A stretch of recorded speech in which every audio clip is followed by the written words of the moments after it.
I'm depressed about this section because this is Jimmy always coming down me every 6 months telling me, delete your emails. I'm like, why? No, I worked really hard to build this list. So round number 5 is titled Purging Your Email Leads. Jimmy, you and I, we fight about this all the time. You say delete the email leads, and I always try to run out the back door as much as I can before I get caught. Now, why? Why is that important? Why should I delete leads? So just so everyone understands, if you build a bunch of, let's say you got an email list of 100,000 people, you've been doing this for a year, you've been building for a year and a half, there's a very likely scenario in which Jimmy might come along and actually suggest you delete 40, 50, 60,000 of them. And I know when that happens, you're like, what? I worked really hard to build these. So Jimmy, why? It's all based around that health meter we talked about earlier, right? So it's everything you're doing in your inbox, right? So here's the first thing I tell people, and this is the best way I explain it, right? If a person hasn't opened your email in 90 days, what makes you really believe that in 91 or 92 or 150 days they're going to open your email? And people argue with me till they're blue in their face and tell me, oh, well, maybe they didn't check their email, or maybe I haven't been engaging. Well, then if you haven't been engaging them in 90 days, what makes you think that you're going to engage them in 120 days, right? And we've done multiple tests. In fact, there's a case study, for example, on that blog. If you guys are on that blog as you're listening to this, there's a great case study about dead lists and what really happens, and case studies that we've done in real time to show how many people you pull out of old expired lists, meaning, and you'd be shocked how small it is and how little it is. And most of them end up just unsubscribing anyways. When you try to give them that whole like, oh, we're going to wash you off our list. You know what they say a lot of times? You know what? Actually, you're right. I don't want to be on your list. Actually, I've just been too lazy to unsubscribe. I'm going to go ahead and unsubscribe right there. And that's literally the highest thing that we see clicked. And that's really interesting, but that's what happens. All right. So basically what you're trying to do is increase the percentages, right? So if you send out 100,000 emails and 2,000 people engage with it, that's a 2% engagement rate. But that dings the behavior reports, the health meter, everything just goes down because they're looking at it from a percentage basis. But if you delete the 50,000 that are lost in the wilderness, they're not going to open. Now, all of a sudden, if you had 2,000 people engage, it would, it's 4%. It looks better. But you've also told me before that we'd be surprised because it'll go from 2,000 engagements to maybe even 3,000 because more of the good people will get inbox. Exactly. More people will actually get the email because you've increased your health or quality score of your email, and all that's really doing is actually improving the delivery for you. Because now they're saying, okay, this guy understands that he's trying to be hygienic. They know too as well, because they know what your habits and behaviors have been and how you're fixing them to engage, because they understand that you're trying to help. That's awesome. All right. I do it. Still hurts. Well, it's going to be by 2020, 2021, my prediction as an expert in this, it's going to be a standard across every company in the world. And that's just the only way it's going to work. That email or bulk email or marketing email type emails will survive.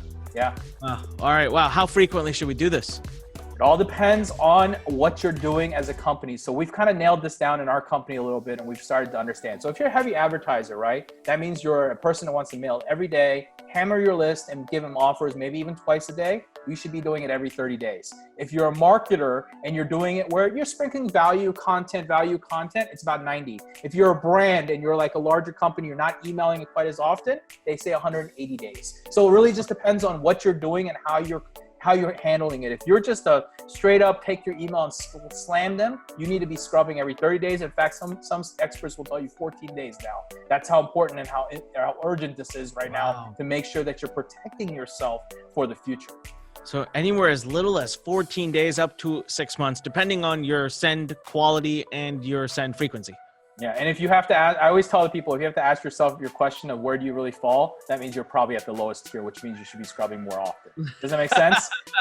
We always say that when people ask me, like, where do I fall? Well, you fall on the lowest level then, most likely.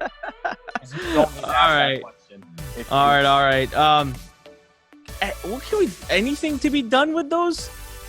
Is there anything? Not even with email. Is there anything we can do to re-engage those people? Well, feels like. It does feel like a lot, but you got to take that into consideration. I've had people go out there and, I'm sure you've tried this as well too. You take that list and you try to re-engage and run ads at them and do all this stuff. But the reality is, if they wanted to continue listening to you, they would have found you and made sure that they were listening to you. A lot of them just aren't interested in whatever you're selling, talking about, or value providing, whatever it may be. or they're just moved on in different parts of their lives. So, there is things you can try, but all I end up seeing is failure when it comes to it. And we've done it multiple times. We've tried to help clients do this in multiple ways. And I've done it personally in my own businesses, and it never was successful. And creating custom audiences, for example, around that is even a worse idea, because you're creating a custom audience around people that look like people that don't want to listen to you. Doesn't work out either as well too. So now you just hurt your health score at Facebook, right? Correct. Because you're going to start running ads. Yeah. So it's like that. When they're done. You move on, and everybody will tell you there's secret ways to engage and this and that. But we've seen it all, and everyone try all these sorts of things. We've never seen anyone actually revive. It's not real true. Hey man, very few people would actually get on a public thing and say that. That's amazing. So it's just something we have to do. I still heard from it. It's been years. I think the first time you ever made me purge my list was like 7-8 years ago, and I was a pioneer in that, man. I really remember when I did that, and you were like, you fought me tooth and nail, but when we got through it, you were like, okay, this makes sense. All right. All right, I'm getting double the clicks now. Okay, I'm okay with it now. Yeah. I remember that conversation. And still, it hurts. Even though I know it worked, I still miss those leads. If I remember back then, it was something like 600,000, and we cut you down to like 200,000. But we ended up doubling your clicks because of it. We got more clicks. Yeah, we did. It worked way better.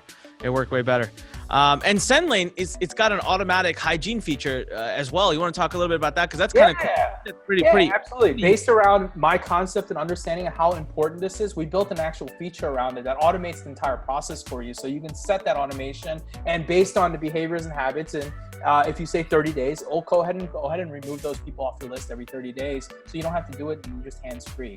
So it's something that we built because we're predicting that it's going to become a standard here in the next couple of years, and we might as well have it built so that we can just force it on everybody. And it's probably going to be forced on everybody. It's pretty visionary. I mean, so for anyone's listening, SendLane has a feature that you can turn on. You can turn it off too for anyone. You don't have to have it on, but when you're creating a brand new list, you hit a little button, it turns it on, and that means every so many days.